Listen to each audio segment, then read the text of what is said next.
Hello you lovely people, this is our second video for our Saturday the 14th of September sale here at Manor Park Classics. You're clever, you've liked and subscribed and you've rung that bell and you're getting all of these notifications early, meaning you're watching these on Wednesday night, which means you have 2 and a bit days to come and check these cars out. You can of course go to manorparkclassics.com, all of these cars are there.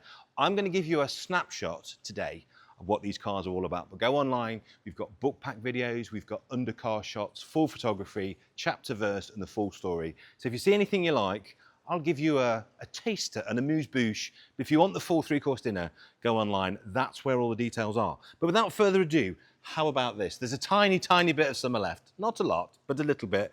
2005 Mercedes SLK 55 AMG, not just pretty, but awfully fast as well. This one's done 62,000 miles. It's really beautiful, fantastic specification, lovely history, and I would say one of the best colours they ever did this car in. Now, I think an SLK is a great car anyway, but the AMG, and this isn't AMG line, guys, this is AMG, this is the real deal. This is a properly quick motor car. So you get obviously the AMG multi-spoke wheels. It's got a mega service history, this one as well, loads of previous MOTs, and the current one is valid till September 2025. So my kind of vendor puts a full MOT before they stick it in. Thank you very much for that. And it is really nice, I have to say. You've got the odd little chip and blemish, as you'd expect for a car that's been driven very quickly, as they are prone to do, but the paintwork is beautiful, the wheels are nice, the interior is very nice. Proper little sleeper these. Everyone just thinks you've got an SLK until you come absolutely bowling by them. And that isn't going to be a huge amount of money. I think you'd buy that between 10 and 12 grand. And can you think of many ways to get behind a genuine AMG badge with stunning performance? And they are phenomenally quick. Have a look at the performance figures on those online. They are fast. And as I say, great colour, great looking motor, and you'll go far. Now, not quite as fast, but I do think absolutely wonderful. And I would say that because I am selling an S-Series car in this sale, and we'll talk about that later. 1990 TVR S2. Now, this is pearl white. This is the pearliest white I have ever seen. I don't know if this is conveying to you through the TV screen, but you know when you've got that amazing, proper mother of pearl flip. So when I'm looking at this, you've almost got white there, and then almost like a pink beige flip on the return. This is very cool. This is TVR at the height of TVR. So Peter Wheeler is in the house at this point. He's starting to make TVRs, quite hairy chested, quite manly. And I don't mean that in a sexist way. I know ladies that have got TVRs too, but he really started to get the TVRs into what they were. British muscle car, basically. So this one's done 90,000. It's a manual. It's got a 2.9 litre V6 and it's had a really nice body and chassis restoration on this. We think the engine was rebuilt in 2019. There's a lot of supporting evidence to that. What do we know? I would say the carpet, if you look at this. So the body's really good, I have to say. And where they crack and craze, this one hasn't. And there is money to do that, to show where that's been spent. Wheels are very good. Paint's very good. Interesting mirror choice, but it does work. I quite like it, I have to say. Seats are also very good. It's got a carbon fibre dash applique, which is either your thing or it isn't. All that really needs for me to make that an incredibly nice car is to do something with the carpets. You'd get away with dyeing those because actually they're quite decent. Or just treat it to a new carpet set. What's the roof like? The roof and the back window, also very good. So that will be, I think, one of the last chances to get an S-Series. They are criminally cheap, these cars. You'd buy that for somewhere between £6,000 and £7,000. Compare that to Supra prices and Chimera prices. The S-Series cars are the last bargain as TVR. Also compare it to other Roadsters you can get for 5 or 6 grand. You're in kit car territory, really, but you're buying a factory-built car with that provenance. I've been on a few TVR runs recently. The people and the clubs are fabulous. There's a huge scene. MotorClan have all the spares for them, so anything you need, you can get almost next day. Great, inexpensive way to drive around with a burble, with a roof that comes down. You can run it in Targa format, run it in convertible format. Absolutely brilliant car and huge amounts of fun. I like that very much. Now, what's cooler than a Mark II Jag? I would wager a Daimler V8 250. So it's exactly the same shape as a Mark II Jag, but you get the fluted grille, you get the lovely little sewing machine, tiny displacement V8 that makes a lovely noise, and this one really does. But weirdly, despite the fact they're rarer, cooler, and I would say have a nicer engine, the Daimler is always the cheaper car. The Daimler is always the bargain of this bunch.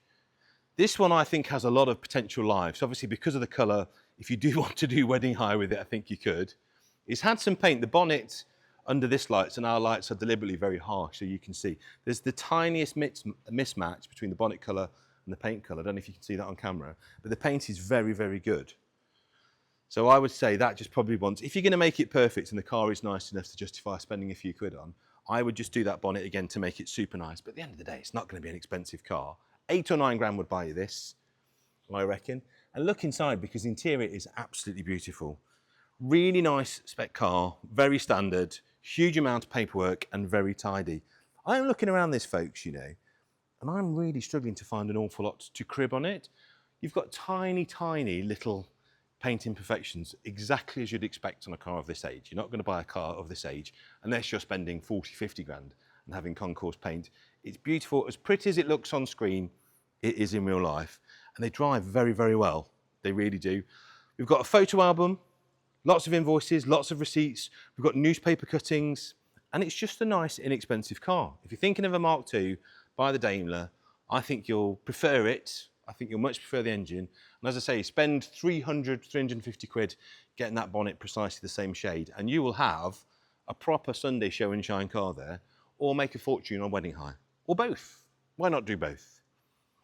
Now, you may have noticed all of the low mileage, unfeasibly nice condition commercial vehicles seem to end up here. I don't know how our consignment team manages to do that, but they do. They all seem to come here, and I'm very happy about that. Interestingly enough, Festival of the Unexceptional this year, Haggerty's show at Grimsthorpe Castle, the vehicle that won was not a car this year. The vehicle that won this year, the entire show, best of show, was a Toyota Hilux. So what we're finding now is the interest in commercial vehicles that are exceptionally clean is transcending the commercial vehicle world. They're moving into the classic car world, and classic car shows are welcoming them into the concours. And as I say, this year, one of them won at the Festival of the Unexceptional. And when did you last see a Hilux in this condition? You see lots of Hiluxes on the road because obviously they're built to outlast you and I, but you don't normally see them like this. This is a 2002, so she's 22 years old, has done 92,000 miles, and looks like it rolled off the showroom about 2 years ago. It's unfeasibly clean, this. So it appears not to have been used commercially. I would go along with that. Very much, consignment team. Look at this. Seats aren't really worn. Steering wheel's got a little bit of shine, as you'd expect on 92,000 miles, but nothing too crazy. Where these rot, this hasn't. I even love the colour. It's got that beautiful painted bumper as well. So the low bed's as nice as the exterior. Tyres are all good. But just have a look around here, folks. Look, just look at all the places where they normally start to corrode. Look at the arches where they really do go on these. Nothing. Cam belt was changed in 2021. It's only covered 6,000 miles since then. It's only had 4 owners in total, and the first one had it for 18 years. So what could you do with that? Well, first of all, if you are thinking about buying a pickup truck for your business or your work, if you're not going to absolutely hammer it, I would buy that, you know. Save yourself, you know, a good pickup truck now is 35 or 40,000 pounds. You could buy this one for 8 or 9,000. If you maintain it, that will never depreciate. I will promise you that. It just won't. And as I say, or just buy it as a cool classic. If you want to go racing, you can tow with it. You could do the ultimate tip run with it. Just a fantastic thing, 8 or 9,000 pounds, money in the bank. And as I say, it's interesting to see that classic car shows are welcoming pickup trucks now, because who doesn't love a pickup? That's very nice.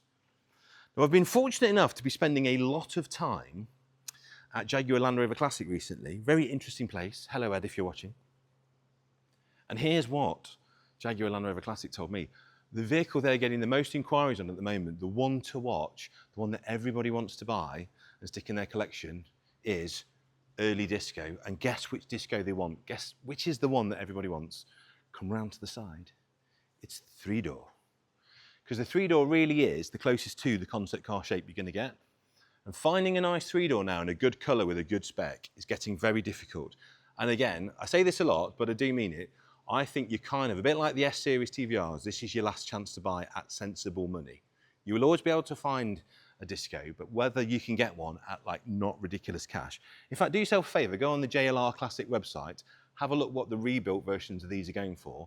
Yeah, they're 6 figures. 6 figures, if you want one of those. Or you could buy this for 7 to 8 grand. And let me tell you what this is. This is unbelievable, is what this is.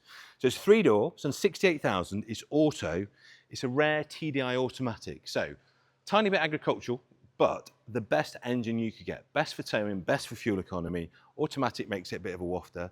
It's been dry stored with our vendor. It's been degreased and cleaned, had a stage 2 Dinitrol. It's only had a cam belt 4,000 miles ago. It's got the sunroof. It's all original paint. It's got 7 stamps in the book. This really, I would say this is good investment potential. Great colour as well. Look inside, come with me. 2-litre TDI, because obviously the V8 would be the true classic investor one. That would be the one that would make the most money. But would you want to drive that every day? Probably not, because it would absolutely bust you. But yeah, great colour, 3-door. But this is why this is so desirable. Not many great 3-doors are left. And again, looking around, looking at the lack of rust on this, looking at the lovely arches, looking at the fantastic load area with the cover as well, and it's a roof model. It's tick, tick, tick. Look at the price of classic Range Rovers, because don't forget the glass house of a Disco is straight off a Range Rover. Classic Range Rovers have gone mental. The next one, I guarantee it, record this video, mark it down, will be this. 3-door, early Disco. And that's not me saying that, that's JLR Classic, who know what they're talking about. 7 to 8 grand, get it bought, and then in 5 years' time, when they're 15, 16, you can smugly look back at this video and say, yes, I know. Another wonderful old money made to waft around. How about 2007 Range Rover Vogue SE TDV8? Again, you cannot beat the fact that it's turbo diesel, but it's V8, so you get the best of both worlds, this one. Lovely engine configuration. A lot of people I know think this is the ultimate vehicle to do everything in your life. If you have one classic car in your life with which to do everything, this could possibly be it. And being a TDV8, half sensible. It's not going to absolutely kill you on fuel. 67 grand again, 94,000 miles this one. Got an MOT till August 2025, so almost a 4 years MOT. Again, beautiful colour combination. Loads of history. Recently serviced with 4 tyres as well, which is always nice to see. So what we're saying here, guys, a lot of money has been spent, so you do not have to.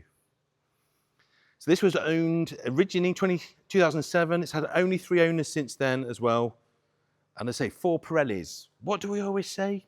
If a vendor puts a car into a sale with expensive tyres on, that tells you everything. And I do mean everything you need to know. It's a bit like the shopping trolley analogy. There's a thing that says shopping trolleys tells you about a person because nobody has to take a shopping trolley back. But if they do, they're a good person. Same with decent tyres on a car you know you're going to sell. No one has to put quality tyres on a car that's going into auction. But those that do clearly care about the vehicle.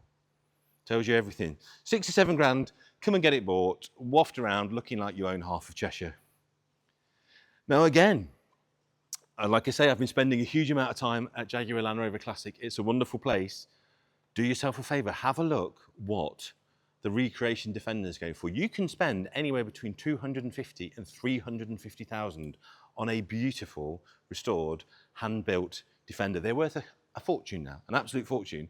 They'll build one to your specification and they will charge you as much as a house, but for a fifth of that, for somewhere between about 40 or 50,000 pounds, you could buy this one, and it is lovely. It's absolutely gorgeous. 21,000 miles, manual. Again, it's a TDI, so it's a usable everyday truck, although it's probably so nice.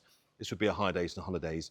The specification on this is silly. So supplied originally by Land Rover Manchester, roof rack, rear ladder, running boards, it's got the Union Jack roof, it's got the LED lights, the wing grills, the side vents, the dog guards, the towing equipment, the heated seats, the heated screen, and on it goes. If you are seriously contemplating this, folks, please do pull the spec sheet because somebody went all in, as we say in the trade, all in on this and spent a lot of money.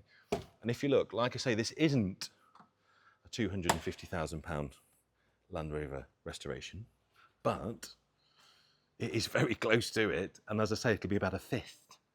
You get all of the presents, all of the kudos, all of the fun for a fifth of the resto, and it is really, really lovely.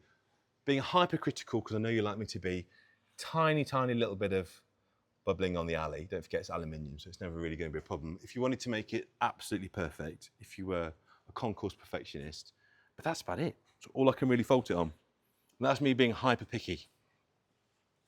Just lovely. Again, these are impossibly good news. If you want a straight level one, there is a great place to start. Now this gorgeous Bentley, I'm going to come past this.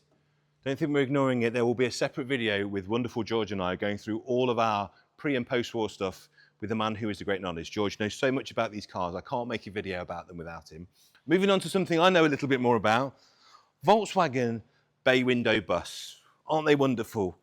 The hardy perennial of the classic car scene and very much a staple of the Volkswagen scene, bay window bus. And this is really nice because, unlike most of them which are fully camper converted, this one, if you look and squint through the window, you've got a seat, you've got a floor. So this is very usable because that will be, I would imagine, a rock and roll bed in the back, but you've got quite a lot of floor space you can use. It's a US import, and it seems very, very nice because it was imported from sunny San Francisco in 2010. So it's only had 14 years here on the Isle, so therefore it hasn't seen much rot. Really nice interior. It's got these very, very cool BRM replicas, which look very nice. They suit it very much. It's got a nice modern stereo and speakers. So what it has, so it's been in San Francisco till about 14 years ago. Our vendor is the second registered keepers. It was originally orange, this van. It's been painted white and it's been retrimmed. It's got a 1600 flat 4 in there. And it looks good. I have to say, guys, it does look good. You've got to watch on these, you've got to watch the seams at the front. It's good there. Again, you've got to watch arches and inside. Really nice there. It is not immaculate. You can see like the respray was done obviously to a cost.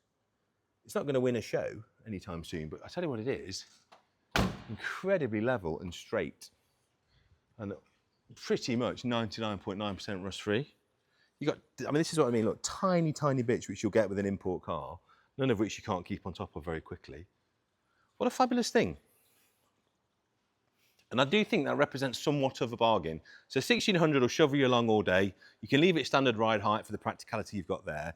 These are an absolute doddle to lower. There's loads of great places like Type 2 Detectives, Johnson Autoworks. If you want to go slammed, they'll drop it down for you. And you will just win at life. And if you've got kids or a dog, or if you like mountain biking, you can camp, take the whole family. And I actually like the fact it hasn't got a pop top on. To me, they look cleaner and nicer without. And the roof, if Fraser goes up with long arms, the roof is very straight. When you're buying a bus, hard to look on the roof.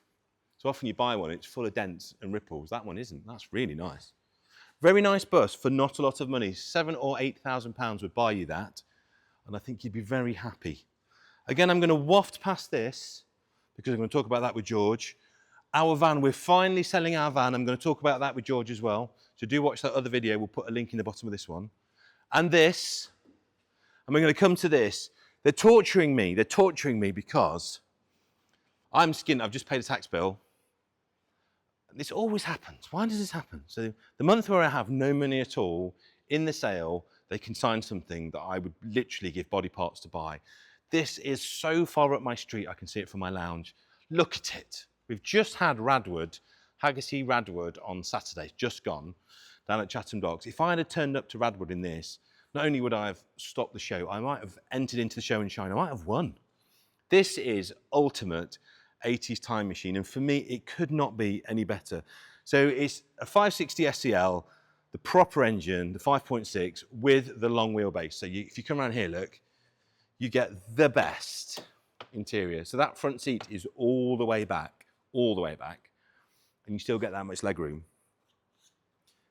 But a 560 SEL in any spec is good news. I would like to own it. But this one, in case you haven't noticed, has got the Lorenzo upgrades. It's got the different word door panels, these beautiful wheels, which I can tell you now are a couple of grand on their own. And what do we see? Look, Conti Sport, what do we say about nice tyres and people that fit them? They're into body kit, skirts, wheel, dash upgrades, spring kit, front spoiler. I mean, if you return this car to standard and took those parts off, so the wheels, the kit, you could probably get what we're asking for the car. To be honest, the car's got an estimate of 5 to 6. I personally think it will blow through that. And I think it will go for much, much more. Understandably, we have had a lot of interest in this car. I mean, even the steering wheel, I've seen these on eBay for 500-600 quid, just the steering wheel. There's a huge amount of desirable parts on this car. Please don't break it if you do buy it. Please run it around looking like the absolute lord or lady that you are. It's stunning, absolutely stunning. They never really come up. And when they do, they're fortunes. And I think this one could be a cost-effective car. I think realistically it's going to be more like 7 or 8, maybe even 8 or 9, maybe nudging towards 10. Because in terms of presence, just the way it sits, everything about this car to me, utter perfection. I guarantee you won't see another one. And if you do, it won't be as nice as this. and there is a chance, as I say, to just stop the show for 10 grand or less. Magnificent, only word to use. Something else is magnificent. Price range Porsches, we seem to be able to find them, thanks to our amazingly talented consignment team. Pull any classic car magazine, go on any website, they'll all say, try and find yourself a 996. 996 is, again, I keep trying to point out the cars that are kind of at the bottom of the curve coming up. 996 is definitely that. Carrera 2 is the purest choice. Try and find a manual if you can. Big tick. Try and find a roof car if you can, unless you're exceptionally tall, in which case it takes the headroom off. But what a lovely spec. Guards red, manual car, Carrera 2. It's kind of ticking every what to buy, entry-level 911 perfection. This one's done 86,000, so even the mileage isn't silly as well. Lovely service history, great specification, and tons of money spent. If you've not driven a 911, you see all these scare stories about, checking the journal bearings and all that kind of stuff. They need to be done. This one has a great history. It's also got the factory split rims on, you'll notice as well. But you could buy this car for somewhere between 12 and 14,000 pounds for a very nice 911 manual that's done well under 100,000 miles. Those days cannot last. They cannot last. So it was bought in 2011. It's had all sorts of stuff. And let's have a look. And let's check through. Engine rebuild and IMS bearing in 2023. There you go. That was the question we were all wondering, wasn't it? Has it had the IMS bearing done? Yes, it has. And it was done last year. So there you go. Literally now, for me, tick, tick, tick, tick, tick. Right gearbox, right colour, right spec, right expenditure, a stack of bills. And the only thing you should ever worry about on a 996 has been done, and it's been done last year with an engine rebuild. Phenomenal. Get it bought. Get it bought. 12 to 14,000 pounds. Right, another svelte coupe. Allegedly, talking of Porsche, the designer of the XR4i was apparently inspired by the 928. I think that's quite a tenuous bit of inspiration, but there you go. So these two do share 1 degree of separation from a real Porsche to a Porsche-inspired design, the XR4i. If you do want a Sierra Coupe, and who doesn't, your choice is Cosworth, and the bottom line for that is probably about 40 grand at the moment, or you could buy a lovely XR4i. You get a lot more car for your money, and I think no less impressive, and I think even more 80s. If you're not familiar with the biplane rear wing, which definitely upset the neighbours, come and have a look at this at the back. This was so 80s. Obviously, the Cosworth had its whale tail, but this had the biplane on the back. This car has done 37,000 miles, drives and presents beautifully, lovely history and paperwork, totally original car. If you are a true Ford collector and you haven't got one of these, I would say this is very worth you looking at. Lots of invoices, a host of MOTs, a fresh MOT, it's just gone through, completely no advisories, just walloped through that with absolutely nothing to worry about at all. It's got some older V5s, it's got a service book with 9 stamps. I like this car very much. I would say it's had some paint done to a very good standard actually. Yeah, it's definitely had some paint, but it's been done well. And the thing I always look on at old Fords, what are these seat squabs like? Again, I would say at some point somebody's had that retensioned because these go very baggy and this one really isn't. That seat's in extraordinarily good condition and they don't normally last that well. That's a bit of good news. What would you pay for that? 12 to 14,000 pounds. You'd be taking that home. Moving on. Now here's a little bit of a treasure. Again, really undervalued, underrated car that is starting to come into its own. Lotus needs no introduction. Why everybody got upset when Lotus introduced this car, the Elan, was because they used a front-wheel drive chassis. And obviously Lotus were known through all of their other cars for rear-wheel drive. The purists said it was terrible. Those that actually looked at it for what they really wanted it to be, which was just a blank sheet of paper, it actually drives phenomenally well. And because of that, because the styling is aging beautifully, a lot of people are now realising that the M100, this is actually a brilliant little car. And the values are starting to come up. But the best thing about this particular one, which is 105,000 miles, enthusiast owned, got low owners, and it needs a few little bits, there's no reserve on this car. So you get to tell us what you think this car is worth. They only made 3,955 of these, I think, not a huge amount. And you can see if you look around this one, it's dead level. I have to say, I'm quite surprised we've managed to get this in at no reserve because it really is quite a decent little thing. You can see where the roof's been sitting, it's just dug into the paint there. So you probably want to paint that. Looking around, maybe a little bit of reconalising. But it is by no means a fixer-upper. It is by every means a really straight little level car. A few little bits of paint, but like I say, no reserve. Huge amounts of fun, this. What can I tell you about it? 11 entries in the service book, up to 69,000 miles, and a few bills and pieces after that. So not a full service history, but very complete. A few little bits of trim to do. You know, it's a Lotus. They sort of gently disassemble themselves. They're like TVRs. Very endearing, wonderful to drive. And then every now and then you just got to stick them back together. But when it looks as good as that and drives as well as that, you can forgive it. No reserve. You tell us what it's worth. Now, one of the rarest, most special and exceptional cars in the Ford canon is the RS 1600i. So rare that we've got two of them in this sale. Have a white one or a grey one. You tell us. Why is this special? Now, the RS guys and girls already know what we're talking about here. We've got a lovely homologation car. For those that don't know, this is not the XR3i. This is very far removed from that. Reason being, this was a true homologation car. Ford wanted to go saloon racing, so they had to homologate an engine with sodium-filled exhaust valves, tricker suspension, all sorts of clever bits and pieces, wider track. They are a phenomenal thing.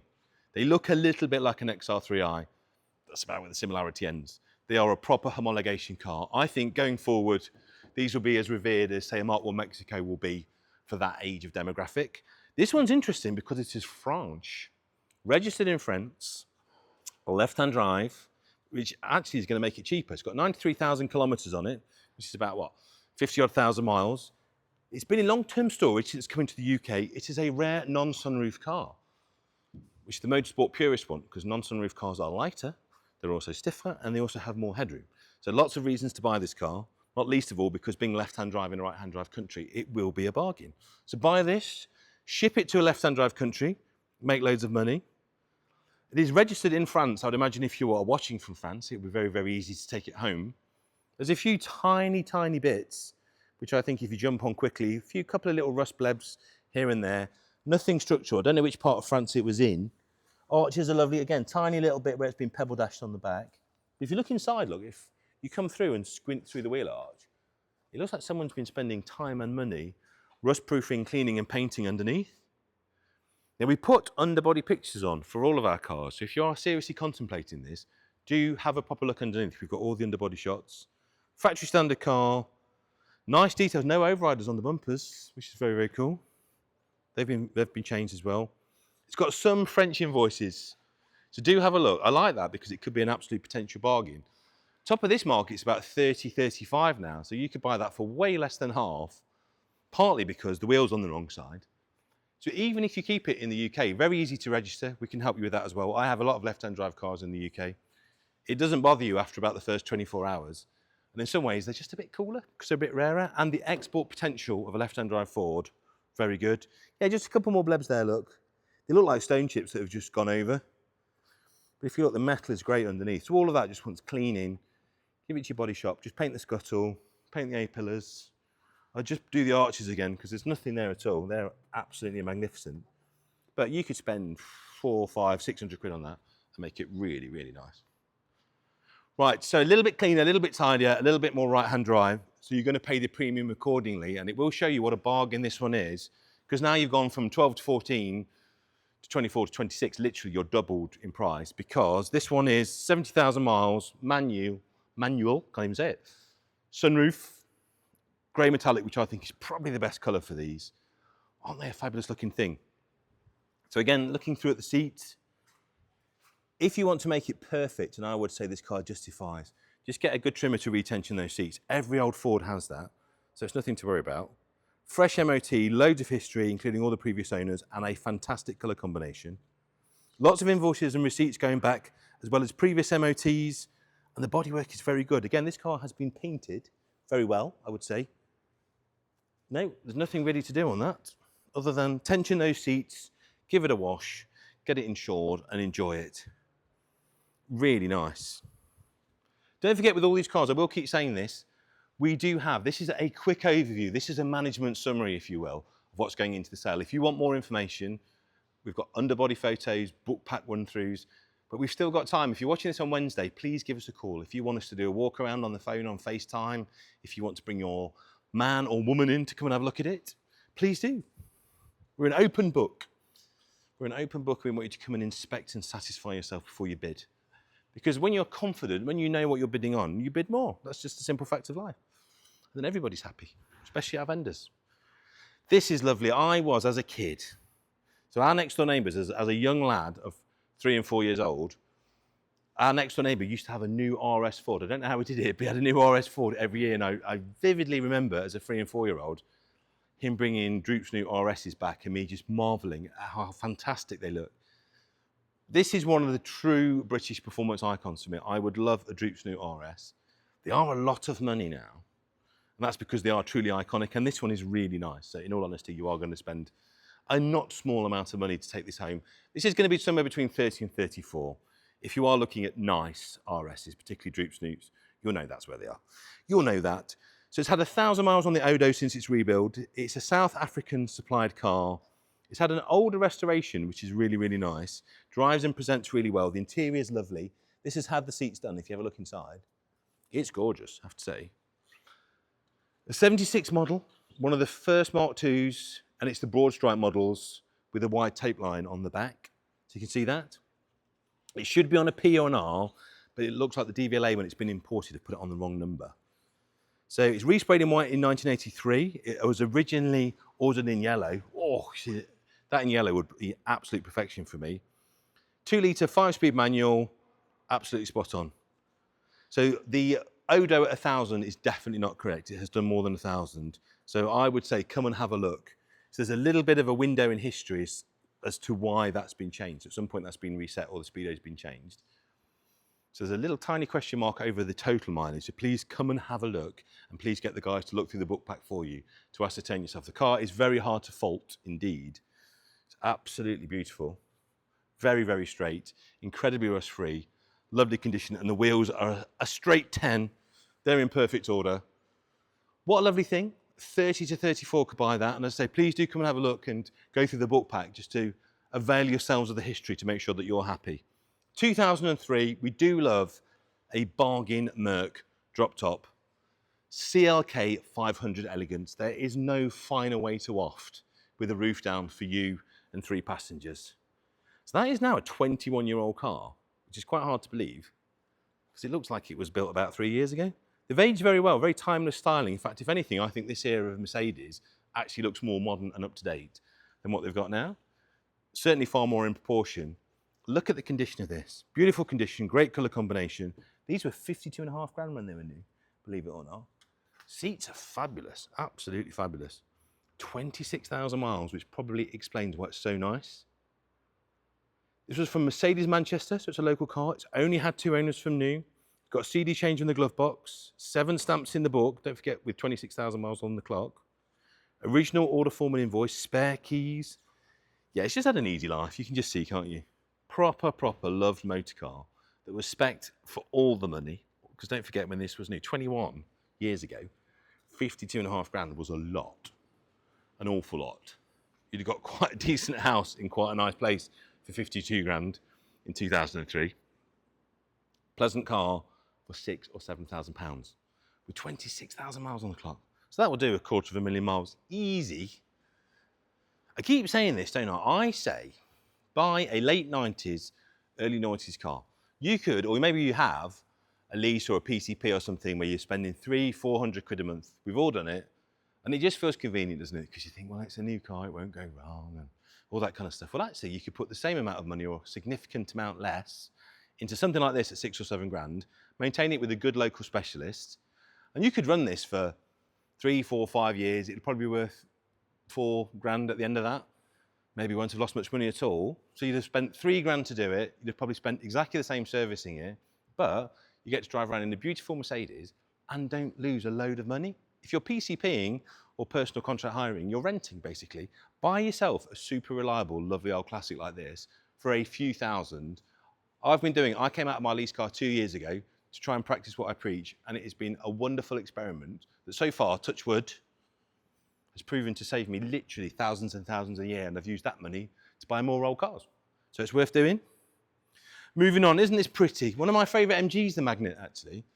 Very underrated car.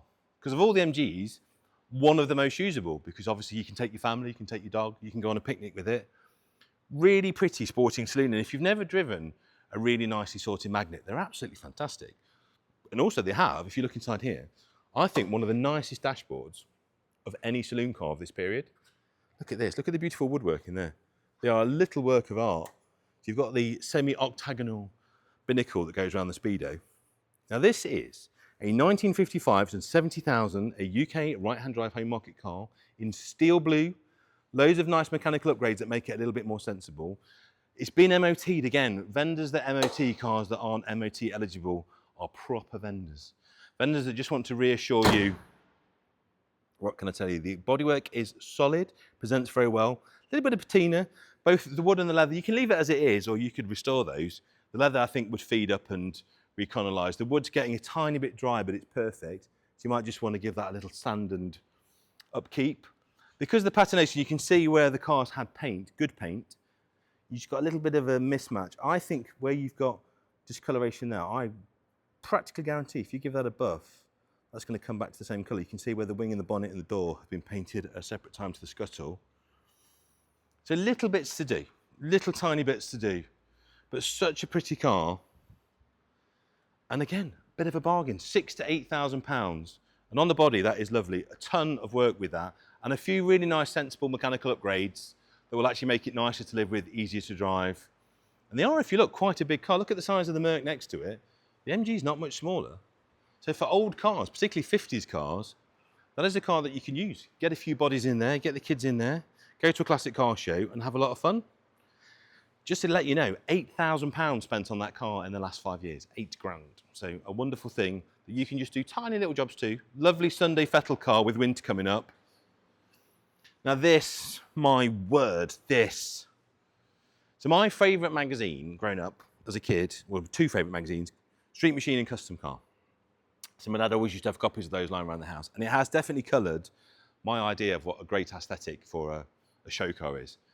This to me typifies it beautifully. If you were into the whole kind of late 90s, early noughties custom car street machine scene, this has nailed it so hard, so hard. 1959 Ford Prefect V8 hot rod. It looks as good as it sounds as good as it looks, and somebody has just done some immense custom bodywork here. So we start with the roof chop. The roof chop is just brilliant, really nicely done. If you look at the pillar work and the swage work, whoever's done this has done it so beautifully and kept the proportion really nice. The door fit is also very good, which you have to watch on a roof chop. If you look as well, it's all been degutted, de-seamed. But again, look at these shuts. If you've ever chopped a car, it's so hard to get it to look this factory. I don't know who's done it, but it's absolute genius. So it's a one-off car. You'll never see anything like this. Look at the interior. So you've got a Chevy V8, an amazing interior in this as well. BF Goodrich is on the back. It's got a combination of yellow, blue, some chrome work in there underneath the engine. I should try and lift that up. We've got some pictures of it online. These great narrow little bucket seats. In there, it's a very narrow car. You've got your B&M shifter look. What did this cost to build? And how well can you hear the rain? Wow, it's so noisy. This is why I'm glad that we're an indoor auction today. But also, I don't know if you can see that, Fraser, the quality of the paintwork is unbelievable. So it looks like it's like a two-stage pearl. So that's a silver base, like a transparent green over the top. This all here, look, has all been welded in. So I'm guessing at some point this was all bought in. Whatever they've done it with, whether that's lead loading or filler, there is no cracking, no movement. The way that these fantastic running boards have been bought into the widened wings. So that's all custom, but the fact it all looks so together, it's just wonderful. Do yourself a favour, pull a picture of a 1959 Ford Prefect up on the Googles in your little window. Have a look how it left the factory, particularly in terms of height and width. This one's gone a lot lower and a lot fatter. It's absolutely brilliant. I would be amazed if that cost less than 30 grand to build because of the amount of work and the quality of work that's in it. You could buy that for 10 to 12 grand. Absolutely insane. Isn't it brilliant? And also just very different. What I'm so proud of with the consignment team is they're just doing such a brilliant job of getting a little something for everyone. Whatever your budget is, whatever your preference is, and we're about to come to something really silly, we've got something for you.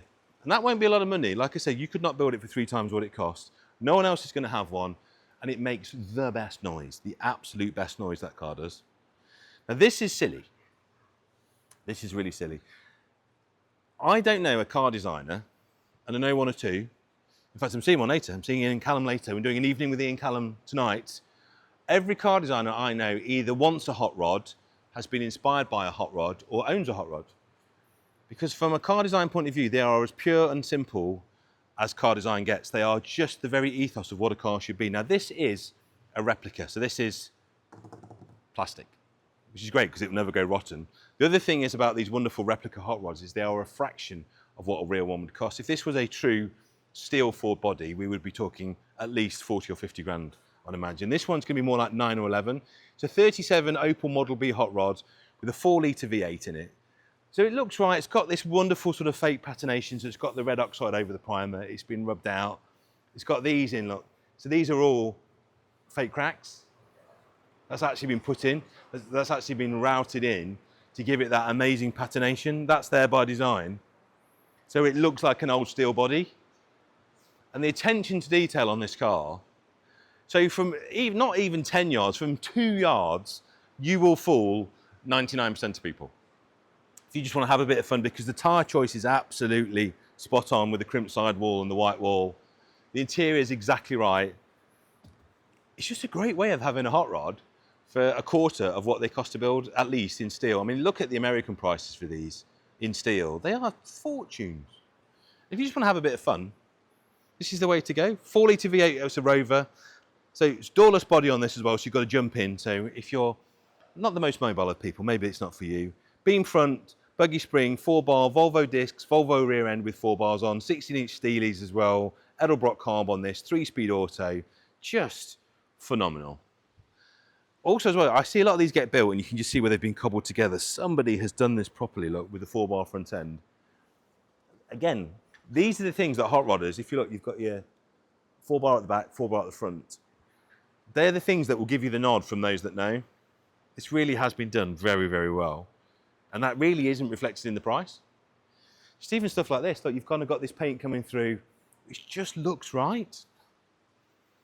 And all of that patination is fake, but hasn't it been done brilliantly? It just looks like an old hot rod that's sat in its paint, that's been sun bleached out. Could not look better for me, that. Again, wonderful sound, wonderful noise.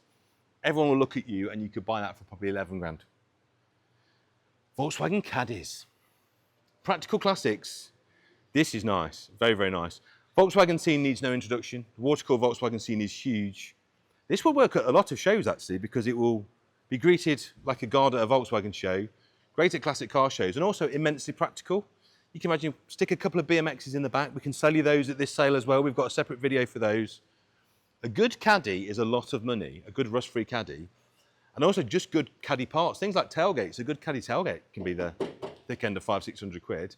This one's got this lovely pearl mica paint on it. It's a show car. It's been with the current owner since 2012. That candy gold was done in 2014, and that cost £5,000 to do it. It's got JL speakers, it's got Pioneer audio, it's got custom seats with matching door cars. They were £1,000. It's got Ronal R10s, which is one of the best wheels ever on a Volkswagen. It's got a grille eyebrow, which is a massive thumbs up from me. Twin piped exhaust. It's got all the original instruction manuals and wallet, and it sits perfectly. It's got GTI suspension on it, and it was driven here. Hard to find, and like a good Caddy base vehicle, if you can find one, it's going to be about 4 or 5 grand for a decent rust-free Caddy. Then you've got to put all that stuff on it. Then you've got to buy those seats, that audio, that suspension. You're going to be 15, 16 grand minimum. You could buy this for 5 to 6. And it's already done. Just jump in and go. So like I say, many, many things. If you've got a cool shop, if you sell anything, imagine this sign written and parked outside your shop. Like I say, buy a couple of BMXs in the sale, stick those in the back, be greeted like a conquering hero at your next Volkswagen show. Ride height is perfect. R10s look amazing. Just, £5,000 to £6,000. You've got to pay your fees on top of all of these. 15% fees if you're the lucky winner goes on top. But again, not a huge amount of money for what it costs to build. Phenomenal. Now, any of you watch our little Pokey Motoring program, Salvage Hunters Classic Cars, you will see at the beginning in the credits, we had an almost identical car to this. I stress it wasn't this because this is very, very nice. We tried to do an ES on the show and we bought one, same colour as this, but it turned out to be so bad that we didn't have the courage or money or time to finish it for the show. So if you like the look of that car and you would like to start with a much, much better one, buy this one instead, because this one is absolutely lovely. This one is beautiful. Same colour, but the paint is gorgeous. The bodywork is gorgeous. The interior is gorgeous. This is a 72, and it's also locked. There you go. Can you shoot through there? 72. The ES, of course, is the estate. It's got a Tudor Webasto roof, which is lovely. It had a nut and bolt restoration 10 years ago, which is why I know it is not the one that we had on Salvage Hunters, because that was a shed. Luckily, that got bought by a lovely enthusiast who's going to make it better. This one has already been done. I actually prefer these to the coupe, and judging by the amount of people that wanted us to restore the one on the show, I think they do too. Have a look in this. This is Volvo at peak Volvo in terms of styling. Look, you get these incredible Swedish armchair seats. They're beautifully done and in lovely condition as well. So it's a 4-speed manual, column mounted overdrive, fuel injection. There's 2 sets of wheels come with this car as well, and it's got an advisory-free MOT until 2025. So all the rot in the chassis was cut out and replaced. It had a bare metal respray, new vinyl roof, new windscreen.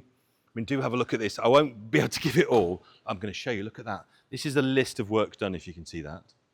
It goes on and on and on, but new brakes, new wheel bearings, new shock absorbers, new mini lights, new petrol tank, new fuel pump, new injectors, new headlining, new front seats, new dash top, steering wheel, stainless steel exhaust. It's a new car, basically. And again, this is why I really do know that this is not the one that we did on Salvage. Interestingly enough, you lovely people, we had a look at what it would cost to do our ES properly, and it was a dog. About 40, 50 grand we costed it up at. You could buy this, and the list is as long as your arm of the work that's been done and the parts that have been bought. You could buy this for 16 or 18,000 pounds. So roughly 40% of the cost of a restoration, and it is gorgeous. And I do like to see a restoration that's sat in its paint and in its trim for 10 years or so, because if it hasn't bubbled or blistered or come through in 10 years, it probably won't. It probably means the work's been done fantastically. And that's stunning. Probably one of my favourite cars in the sale, that. You'd buy it for under 20 grand with the fees, smoke about. They're just effortlessly cool. Some cars scream old money. Some cars scream that you're just not trying to look cool. But then because of that, you are the coolest person at the show. That is that car. And like I say, if the amount of inquiries we've got about the one in our opening titles is anything to go by, it's the one you want to buy. Cars I would like to own, number 3053 that we're selling at Manor Park Classics, the Supra. Supras are just phenomenally good news, aren't they? This, the colour. Brown shouldn't work as well as that. Brown and gold should not work as well as that. But doesn't that look incredibly 80s? Again, a car that we should have taken to Radwood last week. 1986, 3-litre I, in brown and gold with the teddy bear velour. Automatic, so it's a bit of a wafter rather than a Sportster. But look at this. Just imagine yourself in here. It's a sea of tobacco and brown. Absolutely stunning. 106,000 miles. Automatic with an MOT till May 2025. Just the 80th colour combination it's possible to have. Drives and presents beautifully. It's got a set of new tyres on there as well. And just loads of stuff. Bit of history, got a few bills with it. I'd say a nice long MOT on there. It's good. It's good on the body. These do rot. So let's have a look at the condition of the paint. So the rubbers and trim are good because these are the bits that are hard to find. Paint is lovely. It's had paint. Very good paint. And also it's been masked and de-trimmed properly when they've done it. Arches are mega. Yeah, there's a lot to love there. An awful lot to love there. And I just think as well, because the Mark IV prices have gone so silly, in some ways the Mark III to me represents a greater bargain. And I actually think it's a more handsome car. Everyone goes mental for the Mark IV. I actually prefer that one. That looks good, doesn't it? Even the spoiler's quite decent on the front. 8 to 10 grand would buy you that. I just think one of the most handsome things, and also anything with pop-up headlights, we know, is instantly cool. Instantly cool. Moving on to, I'm going to try and find it for you. There you go. The BMW Z3M Roadster. Your chance to get a genuine M badge car for not a lot of money, for how phenomenal they are. And this one comes with 4 figures worth of factory hardtop as well. This is a 98 Z3M, 3 former keepers on this one as well, looking absolutely stunning. 60,000 miles, original spec, really good service history. And like I say, benefits from that factory hardtop, also benefits from a new clutch, a new master, a new slave cylinder. Just a nice thing. Obviously, the M3 of this period is where all of these mechanicals come from. So it's a proven drivetrain, but being a little bit shorter, a little bit squatter, and you're sitting much more towards the back axle. These are absolutely hilarious, these cars. They really are quite fast, but just great fun to throw around. The clown shoe version of this, the coupe version, obviously is mega money. So the weird thing is the convertible actually still represents something of a bargain. You could buy this for somewhere between 11 and 13,000 pounds. And just to reiterate, that's for a 60,000 mile monster historied factory M car with a factory roof. Doesn't seem like a lot of money to me. It really doesn't. Like that very much. And again, the wheels have been done in the chrome shadow silver and they are all in immaculate condition. That's a very nice car. I'm going to be super picky. I always like to try and find something to fault every car on, to give you something to do on a Sunday morning. There you go, cloudy headlights. Treat yourself to 50 quid's worth of headlight restoration kit from Halfords. Maguire's do one, Autoglym do one. They will come up. And to be honest, here's an old wives' trick. You can put toothpaste on. Just get toothpaste and a little pad. Spend a couple of hours on a Sunday. They'll come up like new. They really will, and it will look gorgeous. Now this is a wonderful car. Big shout out to Sarah who very kindly consigned this with us. I am hugely biased here, guys, because I have the exact same car, even in the same colour. I do think this is one of the greatest Subarus Subaru has made. This is a 2011 Type UK WRX STI Saloon. It has the very expensive, they were hugely expensive, optional genuine rear wing on. Mine doesn't, and I think they look much better with the wing. It's got the deflectors.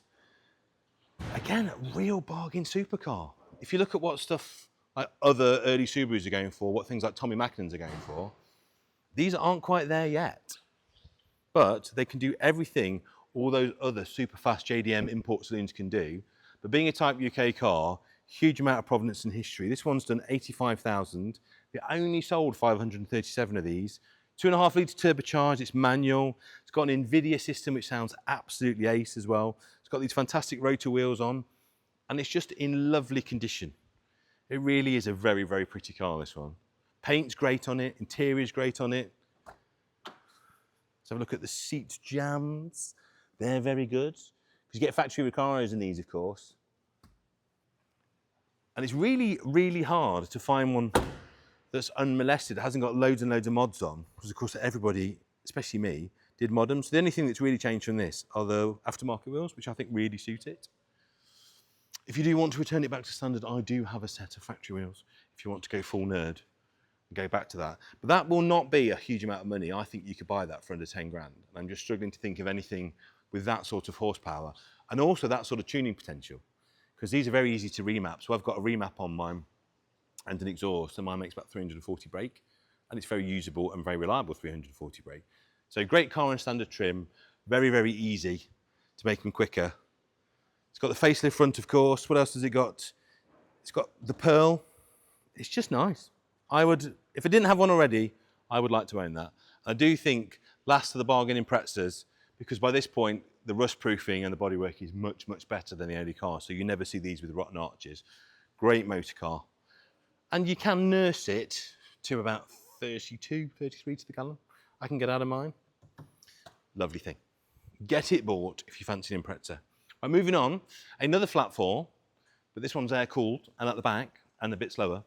How about this? 1968 Volkswagen Karmann Ghia, another one of my favourite cars. And funny enough, a car that I've never had, and I can't understand why. Because I love air-cooled Volkswagens to bits, but never had a Karmann. Maybe this is the time I should get one. 1968, very attractive looking car this. It's got a few things. I would probably come down a little bit on the suspension because of the swing axles on the back of the 60s car. If you look, you've got this slightly weird camber, which would be very easy to sort just by coming down a spline on the back. The bodywork's very good on this. A couple of very tiny bubbles and blisters on the back. I would say, looking at where it is, that's from a car cover that's done that. Two-tone paintwork, loads of bills for work undertaken over the years. We've got an MOT through to November. Again, a car that doesn't need an MOT that's got one. We all know what that means. And we've got lots of bills with this car as well. So Karmann Ghias, if you don't know, are just basically a Beetle in a party frock. Allow me to put you inside. This car, I think, has phenomenal potential because it's been done to a very individual style, which I actually really quite like. But I think if you put the chrome bumpers on this and just dropped it, a spline on the back and maybe a couple of splines on the front, it would look so different. That wouldn't cost a lot or take a long time to do, but the car would look phenomenal. Again, just tiny bit of micro blistering on the bonnet. I would say without doubt that's probably car covers that's done that. But she's really sound, lovely on the panels. Tiny little bit there on the inside of the wings, but that's all metal. That is all metal inside there. Yeah, nice car. Tiny little bit of filler on the back of there. What a nice thing. But what that will be for Karmann Ghia, because you can spend easily well into the 20s to get one of these, is please don't think in any way I'm doing this down. I'm just trying to be your eyes and ears. This car is really level, really honest, presents for what it is, but potential bargain. You could buy this for 12 to 14 grand, where, you know, gears of this era, the slim bumper gears, the pre-Europa bumper gears, can easily be into the 20s. So I think that represents something of a bargain. And when I think you could make it yours and add your own little touches for not a lot of money, and I think you'd be amazed just what a tiny drop and putting the chrome bumpers on would do to that. It would look a different car again. It really would. One to buy, one to bid on, and really a lovely little thing. 1971 Lotus Elan is over there. This gentleman's looking at it. I don't want to stop you looking, sir, but I'm going to talk about it. You can be in the background if you like. You can be in the background if you like. Yeah, I want to get money to look at. Well, yeah, well, we'll do it together if you want. So 1971 Lotus Elan 2S. So it's the 2+2. So you can get a very, very small person in the back. Very small person in the back, or a dog. Yeah, it's showing 27,000 miles, this one. It's manual. These are brilliant. Designed by the same guy that designed the Black & Decker Workmate, believe it or not. This is. Again, we did one of these on the show. What I like about them compared to the standard Elan, being the longer wheelbase, they actually drive and ride a lot better. And they're a more stable car because they've got that slightly longer wheelbase. This one is 71. It needs a few little bits and pieces. It's got some nice bits about it. You can see it probably will benefit either from a good mop and correct. The glass fibre is in lovely condition. Hasn't crazed where a lot of them do. Tiny bit of micro blistering on the top again. You can just see, the nice thing about these, of course, being fiberglass, is they don't rot. You need to check the chassis. We've got full pictures of the chassis underneath. It's been owned by an enthusiast. It drives well. Last MOT'd in 2009 when the mileage was showing as 26,000. It hasn't done an awful lot since. I'd say a little bit of marking, bit of blistering. It starts, it runs, it drives. The pop-up headlights do appear to work, or they do need adjusting. And we need to apply for the V5 for this as well, so we will do that for you. So a project, absolutely. Good bones, really nice looking car. And you can just see it needs bits and pieces. But the great thing about an old Lotus is if you drive it in this condition for a bit and just have some fun with it, the bodywork will not deteriorate. It's not going to rot away, as long as the chassis is good and you keep on top of that. But they are phenomenal. We did one on the show, crikey, about 5-6 years ago, and sold it for quite a lot of money. So a nice one finished in good condition is worth a lot of cash. And if you're quick, because this gentleman clearly obviously quite likes it, so you've got to come and beat him and outbid him on the day. Next, back to the MG BGT. One of my favourite things in the world is a BGT on steels. They just look so good. They look great on wires. They look great on mini lights. But something about these early pre-74 cars, I think, looks best on steels, particularly in tartan red. This car shows 54,000 miles, which we think, looking around at all the bits and pieces and bills and history, is probably correct. Probably is a 54,000 mile car. It's obviously been painted at some point. It's got an older interior, which actually looks really nice. I wouldn't touch that. Look at that. Oh, that smell. If only I could convey a smell across your television set. We think, looking at the MOTs, that is legitimate. We think that is a 54,000 mile car with 4 former keepers. It is overdrive.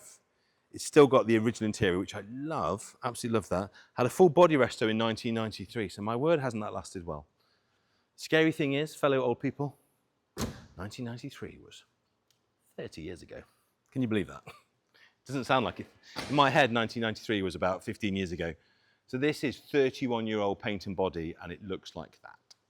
So I am suspecting that whoever did the paint and body in 1993 was really bloody good, because that is absolutely fabulous. BMC passport to service booklet, 7 entries in there, comprehensive history file, and a set of matching Firestones, which means the owner loves it, and that means we love the owner. Just great. Super, super honest little car, this. Really, really like it. It's just got the X factor. The X factor, when I say a car's got an X factor, it's just that indescribable something about the way it sits and presents and its aura. Cars, to me, have an aura. When I look at a car in a sales room or a car lot or on someone's driveway, there's an X factor, an aura that a car exudes that you just know. It's either right or it's wrong. And you can tell straight away within the first 10 seconds, and then the more you look at a car, the more it just confirms what you thought, good or bad, in that first 10 seconds. This one has good aura to me. Just everything about it, just panel gaps, the work that's done, the quality of this very old paintwork, this 31-year-old paintwork. There's tiny little marks and blebs, and they are tiny. I mean, really tiny. There's a tiny little spider on the roof.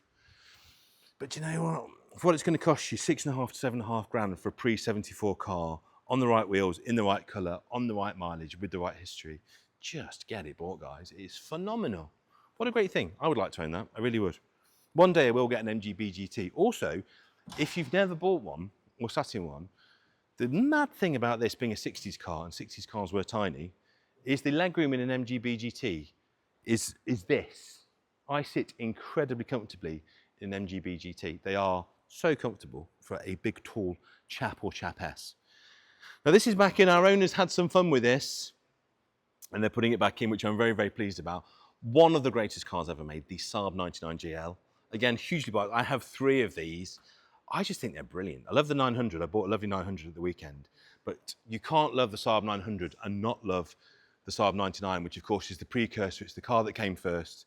It is the genesis of the Saab 900, which just got a little bit more length in the nose and a slightly deeper windscreen and a slightly deeper dashboard. But basically from here to here, they're pretty much the same car. This is an 83, so we're getting towards the end of the run for the GL now.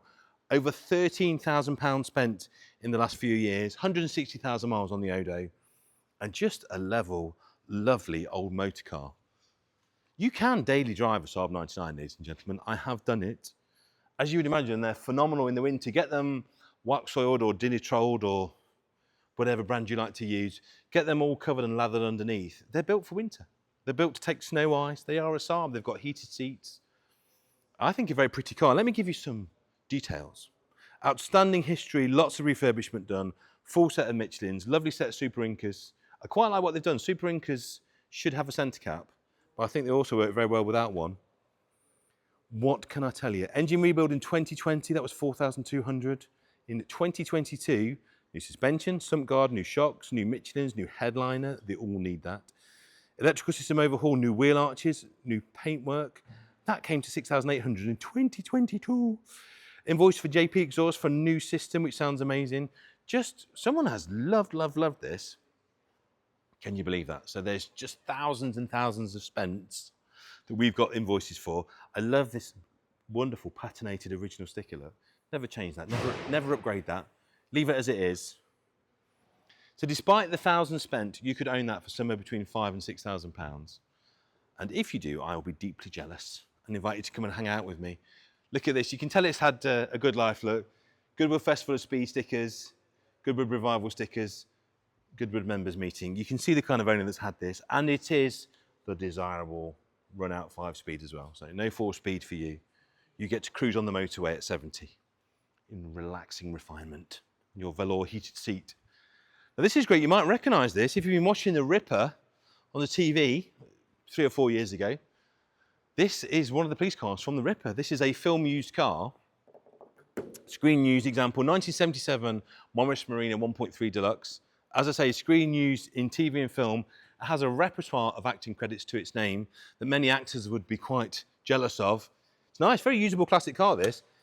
The great thing about stuff like this, it's hilarious to use it in its own right. You do have to be careful if you are driving around with your police appendages on. There are certain rules and regulations, like you're supposed to put a line through the police and cover up your light and things like that. When you get to a show, they're a lot of fun. So there's a whole blue light classic movement in and of itself. And then there's the fact you can rent this stuff. This will not be an expensive car to buy, but it's no reserve for one, so you get to choose the price. You can make this car work for its living. If you register with all the TV, film and vehicle companies, and we know a few, we can advise you who to go to, and the car will be known, you can get yourself some work, and it's a few £100 a day every time it goes out, and you can make it pay for itself. Could be a free car if you do enough work. A few little bits and pieces to do. I tell you now, the TV companies will not care about stuff like this because you can't see it on camera. So stuff like this is desirable to do, but it won't stop it working. Believe me, I've rented some cars into telly. They have to be really bad before you can see. 5 former keepers, police car livery. It does need a little bit of cosmetic work, but as I say, we are going to let you decide the price on that. We've got a little bit of paperwork with it as well. The rear window is the main thing. It does start, run and drive, but you need to give it a bit of love. It needs a little bit of love and attention to make it perfect. The other thing as well, if you are doing filming vehicles, having done quite a lot of filming vehicles, if you've got a super reliable car that always works and starts and drives, you will get more work because the directors and producers will love the fact that yours is the car that always does what it wants to do. So like we say, no reserve, you set the price. It's a lot of fun, isn't it, that? An awful lot of fun. Or, I've always wanted to do this with a period car. This will really upset the purists. Buy it, sort the back window out, slam it on a set of split rims, break the internet. That's what I do. Cars we should all own in our lifetime. G-Series 911s. Look at this. My word. Just going to drink this in for a second. Lots of very nice specification choices have been made on this car, ladies and gents. Let's start with the basics. 1985, Carrera 3.2 as well, which is lovely. UK supplied right-hand drive. Just taking a look at the interior, so we've got a Houndstooth 3 trim, which is super tasteful. Prototypo wheel, which is great. We've got the lovely lightweight door cards as well. It's had a recent restoration. It's got the certificate of authenticity. It is very, very nice. And the Targa, so I've got an 82 cab, and they drive well, but they're a little bit wobbly. The nice thing about these Targas is they're a lot stiffer, so you get basically the drive of the coupe, but you can, of course, take the roof off and have the wind in your hair. Isn't it nice? There's just a real charm to these early narrow-body Porsches. They just do everything so well. And what you really forget about the 911 of this era, they're tiny. They're an absolutely tiny car. So you can park them anywhere. So the invoices that this car has, the restoration, lots of photos of the work being going out. It's got a Porsche GB certificate. And it's just good. We've got a lot of history, a lot of stories with the car.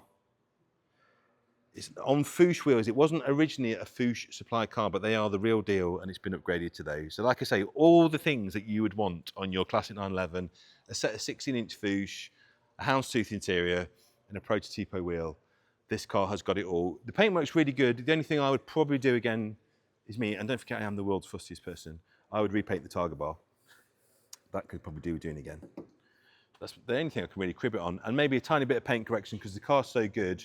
I think it would justify that. And then you would have a super, super lovely car. 40 to 45,000. They are getting chunky now, the prices of these, but that still represents an absolute bargain in the classic 911 world. Get one while you still can. One of those cars that never really goes away in terms of its appeal. Everybody always wants to buy a nice, sorted G-Series 911. Another car that I would like to own, and I can't really explain this one. I've always wanted a GT convertible. This raft of 80s convertibles, you've got things like the Golf GT, what I call the prams. So you've got your Golf GTI convertible, which I do have, the XR3, the Astra. They all had these roll bars in to meet stiffness and crash requirements. And to me, they've kind of come into, at the time I hated the cars with the roll bars in, but now I kind of think they've got an aesthetic appeal all of their own. And I don't know why, of all of the trio, even though I have a Golf Mark 1, the one I've always wanted to own is an Astra GTE.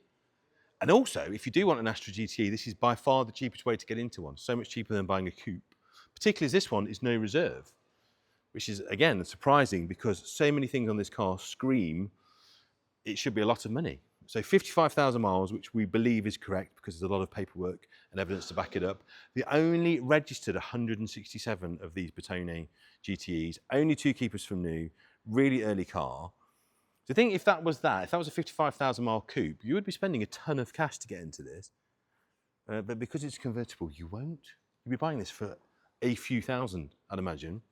They were rarer in period, and my word, they're rarer now. It's smart, it's tidy, the paint's quite decent. Always check the arches on an Astra. They are made of metal, ladies and gentlemen. What's going on there? Yeah, there's nothing on the back of them. Wheels are good, tyres are good, bumpers are good. Why is that no reserve? Well done, consignment team. You know the funny thing, we always talk about no reserve. If you're a vendor, you might think, well, I want to put a massive reserve on to protect myself. And obviously, a reserve will do that. But actually, what you find when you've got a great car like this, a really nice, presentable car that's clearly got lovely mileage, great on the body, when you put no reserve on, everybody registers to bid on it because everybody thinks, well, I might nick it. I might get it for £1,000. You won't. And then, of course, because you've then got 20 registered bidders instead of 2, because they were put off by a high reserve, a lot more interest, creates a lot more price activity, creates a lot more noise in the room, on the phone, on the internet. And then Jules, our amazing auctioneer, will get those people gently fighting against each other, and you'll probably get more. So This is going to be, I think, a great example of what happens when you put a nice car in with no reserve. People fight, and when people fight, the price goes up. Good psychology, I like it. Lovely car. I would have that in the Cowland collection in a heartbeat. Another car I'd have in the Cowland collection, because it's manual, E46 M3 cab. Just one of the greats, E46 M3. They're quite expensive now, to be honest, E46 M3s. So the convertible represents probably the easiest and least expensive way to get in. So many of the convertibles are SMG. This one is a manual. So you're kind of getting the best of all worlds here. You're getting wind in your hair motoring. Just stand back, mate. Look at the line. Just go back there, Fraser. E36, E46, one of the greatest convertibles, because there is this body styling line, if you look, that goes from the A-pillar all the way flat across the deck. And when they're gently, subtly lowered like this on a really nice set of CSL rims, as this one is, what a phenomenal looking car. It's got CSL 19 inches. It's got a factory hardtop. Again, look on eBay, see how much they go for. It's a fortune. Really nice colour combination, the German national racing colour and a black leather interior. A few little bits to do, being utterly pedantic and nauseating as I am. Just get the wheel refurbished on the edge. You don't need a full refurb, just to flick in or do. It's missing its tether cover, which you can just get from BMW. That's easily done. That's for the hardtop there. Interior is very nice. It's the manual. What else can I tell you? Let me pull up the next sheet for you. 3 previous owners in total. It's got some lovely things. Windscreen tint, electric seats, headlight wash, park distance control, rain sensors, xenons it's got as well, sat nav. Just smashing. We don't have a massive history on that, in all honesty. So we don't know everything about this car. So please come and satisfy yourself. But the nice thing is, because we don't have a chapter and verse service history, it is going to be inexpensive. The car's going to be somewhere between 10 and 12 grand. And I defy anyone to find a nice level, decent bodywork, decent mileage, M3 manual for that kind of money. That's a bargain and a huge amount of fun. And we're going to move to this. This has been sold by an amazing vendor. This car really is probably one of the best cars in the sale, really. And I would say that because it's mine. So cards on the table now, guys. I bought this car a few years ago with the express intention of trying to make it great. I love S1s. This is very rare. This is what we call a short door S1. So short door S1, if you look, has these tiny little doors. Later on, they went further into there and actually were easier to open. The long door S1 is actually easier to get in and out of. And as you can see, the reason I bought this car was, one, because it was inexpensive. Secondly, it's really good on the body and half decent on the chassis. We've put the underbody shots on for you. Bodywork and paintwork is very, very good, I have to say. The seats weren't, so I had the seats fully retrimmed in very, very expensive leather. A sensible, clever person would have done them in vinyl. I was not that person. I spent all the money and had the seats trimmed by a very expensive trimmer friend of mine, and had him do them twice because I wasn't happy that the seams didn't fall perfectly with the base. They now do. You're looking at 4 figures worth of trim work there, because I even had the backs done as well. Like an idiot. So there's brand new, freshly retrimmed seats, a grand's worth. Really great bodywork. Dashboard's perfect. Chassis's got a little bit of surface rust. We had a good look. She starts on the button. You will need to do a few bits to this. The brakes need going through, so I'd do full lines if I were you. Calipers want at least a rebuild going through it. Again, same thing. You just want a full recommission. I think probably 5 or 6 concerted weekends. You know, one on the brakes, one on the fuel system. You'd have a really nice car here. It's just not worth me doing commercially. For me to put this into a TVR specialist and spend all the money, and I can't really do half a car. I've got to do kind of all or nothing. But for you to do a nice job and bring this back to a nice car, you could do it for a few thousand. This is not going to be a lot of money. I've put it in at no reserve. I think it's only going to make 2.5 grand probably, maybe 3 if I'm very lucky. So what a great project. You could take that in for 2.5 grand plus fees. Really no paintwork to do. Just I'd run it as it is. I'd swap the wheels. Any Ford wheel will fit. I say she starts, she runs, sort the brakes out. It needs a carpet set, particularly around the back. So there's a bit to do. The roof's very nice, but just, you can add value, as we say on the telly. And anything you need to know, I will be here on the day. Come and ask me. Right, this car is just absolute solid gold. Again, because of Jim, our lovely big chief, who is ex-BMW, we seem to find all of Cheshire's lovely BMWs. You know it's an E30. You can see it's a 320i. You can see it's a 2-door. And I can tell you, because you can't see, it's a manual. So it is ticking every single box. It's also laser straight, I have to say. Very, very nice. Same family from new. 47,000 miles. It's been with the current owner for 28 years. Completely original, desirable manual, 12 stamps in the book. It's got a factory roof. It's just screaming yes, isn't it? You already know it's not going to be inexpensive. I think you're going to have to spend £8,000 or £9,000 to buy this because it's lovely. So if you are looking for a perfect shell, the purist in me says leave it as it is and enjoy it.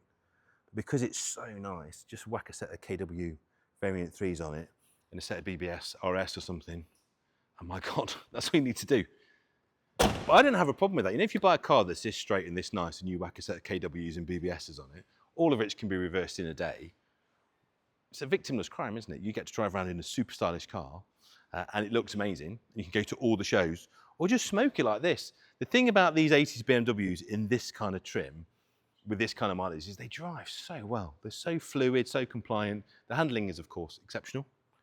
And it's just a nice way to travel. Very straight. We think it's original paint. The vendor thinks it's original paint. It looks incredibly like original paint. There's a couple of tiny stone chips. I can't believe I'm cribbing a 1980s car on the 2 stone chips it has there. But again, it's just original. It presents beautifully honestly. I think you'd struggle to find a more original, more honest and more open car than that. Exactly as it appears to you on the television screen now, that is what you're getting. It is that straight, that level.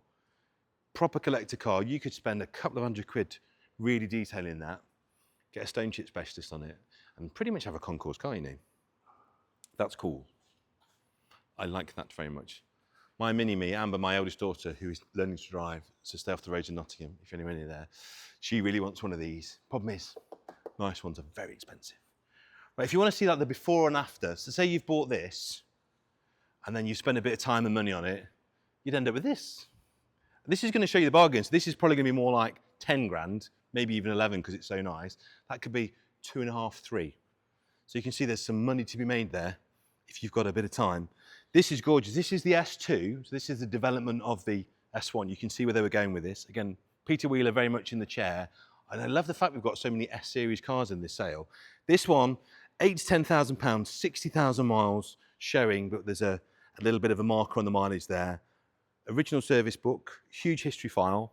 And it's interesting, so I work with a company called Motorclan. Motorclan have all of the parts for these cars. If you're looking to restore, maintain, improve one of these S-Series cars, or any TVR to be fair, and we have a few in the sale, they have everything. They bought all of TVR's old part stock, so you can buy everything off the shelf. Don't be put off buying an old TVR. There's almost nothing you can't get, and the things they can't get, they get remade. So it's got all the original paperwork, the original handbook, the instruction manuals, and it's just such a nice, uncomplicated car. 2.9 Ford in this one. The metallic paintwork is very, very tidy. It's just a lot of fun. They do look nice, and they also sound very nice. And they do drive beautifully, the TVRs of this age. So you can see, there you go, there's your project fixer-upper. There's your finished car. That's 2.5, 3, it's probably about 10. So which stage do you want to be at? Before and after? You can add the value, or have the fun, or just buy a cheap car, whichever you want. Moving on, cut price 911s, bargain 911s, we absolutely rule. We seem to be able to find them at just the right money in just the perfect condition. And to get you into the Porsche 911 world, 997, I've said it before because again, I'm biased, I do have one. 997 is, to me, the ultimate sweet spot of 911-dom. It's the one you can use every day. It's the last little 911, because after this, obviously they get quite big. 991, 992 start to get quite large. 997 is still quite a small car. They drive beautifully. They're getting into classic now as well, so Porsche have a classic line for these, which also means you get the cut price dealer servicing on them as well, or find a good specialist, and there are tons of great specialists for these, and they're one of the nicest cars you'll ever own. This one's gorgeous. This is a 997 2S, was formerly displayed in a Porsche main dealer. It wouldn't cost a lot to buy. It's on lobster claws, which is my favourite 997 wheel. It is the Tiptronic. But you don't be put off by that because it makes the car a lot cheaper. And actually for every day, particularly if you sort of commute or spend a lot of time in traffic, Tiptronic's actually better. And you can shift them on the old button. So it's no poor relation. But it does, if this was a manual, probably be another 3 or 4 grand. So just enjoy the saving and enjoy the rest for your left leg in traffic. Fresh MOT, loads of paperwork, great specification. What can I tell you? So obviously P0's on there, 19-inch. It's got great mileage on it as well. Sports chrono pack, which is really worth having on these. That's the little clock on the dash. Porsche enthusiasts will love you for that. And just lovely paperwork and provenance, really. What would you pay for that? 15 to 17,000 pounds. What's mad is, so the GTS, which is probably the most loved and most expensive of the 997s, and their wide-body manual run-out car, the top of this market, for a car that looks ostensibly the same, they're nearly £100,000. So you could buy this for 15 to 17, you get all the same looks, all the same fun, fraction of the cost, everyone thinks you've got a Porsche, you've got a Porsche, and it drives like a Porsche. Absolutely gorgeous. Absolutely gorgeous. And also, anyone that's listening going, you shouldn't say Porsche, you should say Porsche. Let's have that conversation, because if we're going to pronounce this one correctly as Porsche, we should pronounce that one as BMW, and if you don't do that, Porsche is quite acceptable. Right, moving on to the Mercedes. 300 SL, factory hardtop. The hardtop, you may notice, is in a different contrasting colour, which I really rather like. I don't know whether that's off a different car or whether they've deliberately contrasted it. Either way, it looks brilliant. 90,000 miles, drives and presents beautifully, as all well-maintained Mercedes do. UK right-hand drive, super pleasing colour, original stamp book, hard and soft tops, and the soft tops in nice condition as well. It's applied new. It's the 3 litre, which is nice actually. The 3 litre wafts along beautifully, doesn't cost a load of money to keep. Paintwork is very good. Tiny bit of blistering on the chrome, on the back there, just there, nowhere else. So I would get that redone, because the car is so nice everywhere else. I think it justifies it. Interior is beautiful, which is very nicely patinated in this. So we've got outside temperature monitor, rear seats, paintwork preservation, heated rear window, and fire extinguisher. And it's also had about £1,000 spent on it to get it ready for the sale room. So this isn't being thrown in, this has been lovingly prepared, ready for you to come and buy it. Just a very nice thing, sits well, does present very, very well.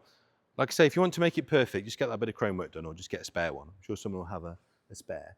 But the seats have worn really well. I like that a lot. SLs are always good news. There's always a market for them because they are such a usable 80s classic. That one with 90,000 miles is about running for Mercedes. And doesn't it look nice? What a nice colour that is. Moving on. We're in Cheshire, so of course we have to have a Bentley Continental. Of course we do. And again, haven't these aged ridiculously well? So this car, believe it or not, if I wasn't to tell you, what age would you say that was? Ladies and gentlemen, that is a 20-year-old car. 20 years old. Just goes to show, doesn't it, that great design doesn't really age. So 2004, Bentley Continental, beautifully presented in probably the best colour, I would say. And that has done an incredible 23,000 miles. It's not been anywhere. So it's done about 1,000 miles a year, that car. I think costed is the word. MOT till March 2025 with no advisories. Everything we can tell, every fibre of this car, every scrap of paperwork that we've got, and there is quite a lot of it, suggests that that mileage is correct. Everything from the complete lack of wear on every surface to how it looks underneath. And of course, there are pictures online if you'd like to have a look. It's just gorgeous. £6,700 has been spent in the last few years. So on the 19-inch splits, the colour combination could not be better for me. It really is amazing. This car, when it was new 20 years ago, was £118,000, which is, if you roll that forward today, is probably about £250,000. A lot of money. You were going to buy that car today with that silly mileage for £12,000 to £14,000. Just take that in for a moment, 12 to 14 grand. Go on Auto Trade and see what you can buy for 14 grand. Second hand Focuses. Horn works. Isn't that gorgeous? Ton of history. Let me tell you what we've got here. 21 years worth of stuff. Yeah, it's just lots of paperwork with it as well. And the leather roof was recently rebonded to make sure it was perfect. Isn't it gorgeous? I'm really struggling to fault this car, ladies and gentlemen. Everywhere I look, the paint's good, the leather's good, the tyres are good, the wheels are perfect. Because those split rims, they're quite easy to mark and they're not. Faultless car that you could take home for the price of an aged Focus. And like we always say, find yourself a good specialist and just waft. Waft like the Paul's winner. Like I say, the equivalent of a £250,000 car 20 years ago, inflation adjusted.